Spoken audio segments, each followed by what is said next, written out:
সাবেক কোচ চন্ডিকা হাথুরুসিংহের মাধ্যমে লাঞ্ছিত হওয়ার ঘটনা ভুলে সামনে এগিয়ে যেতে চান নাসুম আহমেদ।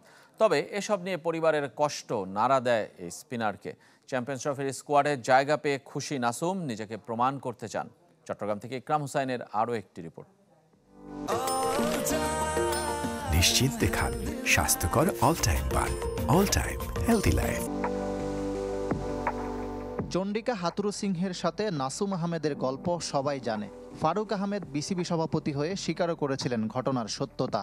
হাতুরুর বিদায়ের পর নতুনভাবে শুরু হয় নাসুমের পথচলা, কিন্তু ওই ঘটনা ঠিকই তার জীবনে ফেলেছে নেতিবাচক প্রভাব। স্ট্রং কিনা ওইটা আমি বলতে পারবো না, কারণ আমি সবসময় চেষ্টা করি নিজের কাজটা করে যাওয়ার। কারণ বাইরে কি হচ্ছে না হচ্ছে ওইটা তো আর আমার হাতে নাই। আমি কারো মুখও ধরতে পারবো না, কারো হাতও ধরতে পারবো না। ওরা লিখতেই পারবে, ওরা বলতেও পারবে, বাট ওইটা তো আমি আটকাতে পারবো না। নাসুম বিশ্বাস করেন প্রক্রিয়া মেনেই চলে ক্রিকেট, কিন্তু মাঠের বাইরের সমালোচনা যখন সীমা ছাড়িয়ে যায় তখন পরিবারের জন্য সেটা মেনে নেওয়া কঠিন। দিন শেষে আমরাও মানুষ, আমাদের অনেক কিছুর মানে আমরা যতটুকু ওইটার সাথে অ্যাডজাস্ট হই বা যতটুকু আমরা মেনে নিতে পারি, ওইটা হয়তো বা আমাদের ফ্যামিলি মেনে নিতে পারে না। বাট আমাদের চেয়ে বেশি ওদেরই মনটা বেশি খারাপ হয়।